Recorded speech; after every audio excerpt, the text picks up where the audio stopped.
Are you short on points and gold clusters in the new Fantasy Life I DLC? I've got so many chests that I've run out of time to collect them all, so it's only fair I share some with you. The strategy to maximizing your treasure in the roguelike Snoozealand mode revolves entirely around one single item, the Fever Drone. Your high score runs will live and die by the Fever Drones. I have plenty of tips to share about this mode, but today we're solely focusing on jumpstarting a run with the Fever Drone item. This item can only be obtained one way.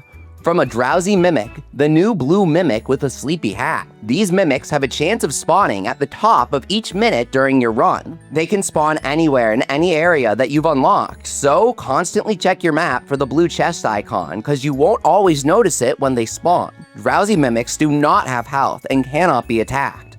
Instead, you just gotta touch them and they'll disappear, giving you one random effect. They won't disappear if you touch them right after they land, so give them a second before you get them. These drowsy mimics will mostly give you one of a few overworld buffs, such as the headbang effect that one-shots anything you touch until it expires. The rarest effect from a drowsy mimic will teleport you to a secret room.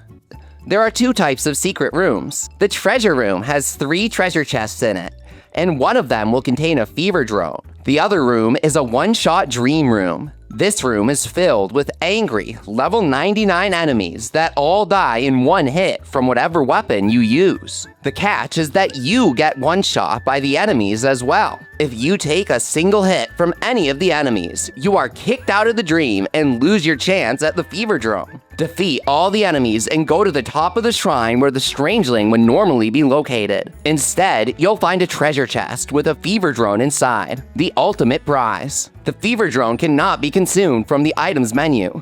Instead, you must feed it to one of the alchemy pots you find around the overworld. These pots come in 5 types, with the golden Tweet Tweet being the rarest. Golden Tweet Tweet can only be used once, but he gives amazing drops. He's super rare and doesn't appear in every run, so this video is not about him. But if you find him and you want golden clusters, go ahead and use your fever drone there. The other 4 alchemy pots each have a theme: wood, metal, monster parts, and food. The wood and metal pots have the highest potential for run-saving tools and weapons, but each pot must be fueled with items before it can produce something for you. Wood and metal alchemy pots require 300 points of items.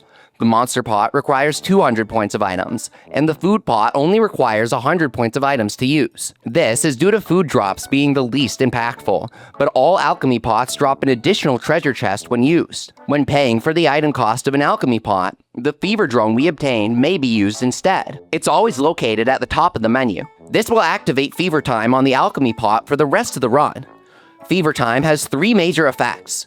Alchemy pots typically have a 1-minute cooldown after each use, and the maximum length for a Snoozealand run is 20 minutes. Fever time reduces this cooldown to 10 seconds.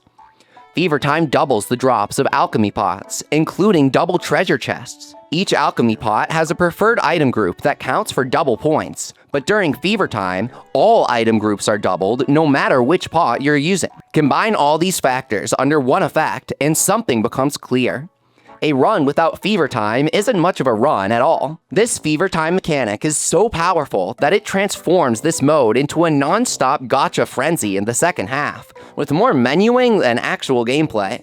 And we're going through all of those treasure chests in search of one item, the gold cluster.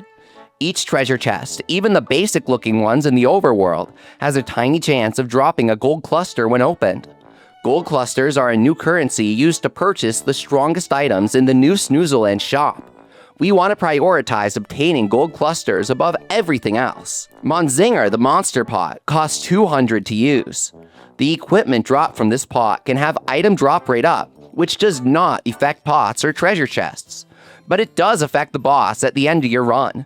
With enough item drop rate up, the boss is guaranteed to drop exactly 1 gold cluster, a nice bonus for your run. All treasure chests seem to have an equal chance of dropping a gold cluster, even random treasure chests found in the overworld, so it's best to use the 100 cost Mr. Piggy. This food pot will still drop treasure chests and potentially gold clusters. The goal is to do nothing except stand in front of a fever time alchemy pot until less than 1 minute is left on the clock. Then, head to the boss gate. When you enter the boss gate, a fresh 3-minute timer begins exclusively for the boss. So even if you enter with 10 seconds left, you'll be perfectly fine. Just remember to never let the timer run out, especially when you're playing in multiplayer. During solo play, the timer will freeze when you enter menus. This is essential for maximizing your score during a run, because multiplayer runs will just eat up the timer while picking through treasure chests. Multiplayer makes it way easier to play through Snoozealand, gather items, and generally have fun. It's a fantastic option and not objectively bad like multiplayer treasure grove scaling still is. But the ability to freeze the timer during solo runs is powerful for maximizing your gains from a single fever drone. Keep in mind that fever drones themselves are magic, but obtaining them isn't. Drowsy mimics spawn constantly, but even if you chase down every one, you're not guaranteed a fever drone. And drowsy mimic spawns themselves can be inconsistent between runs. During some runs, I'll have one after another spawn in the exact same location, making it easy to rapidly roll for a fever drone drop. But other times, they're spawning all over the map, and that wastes a bunch of time unless you're playing in multiplayer.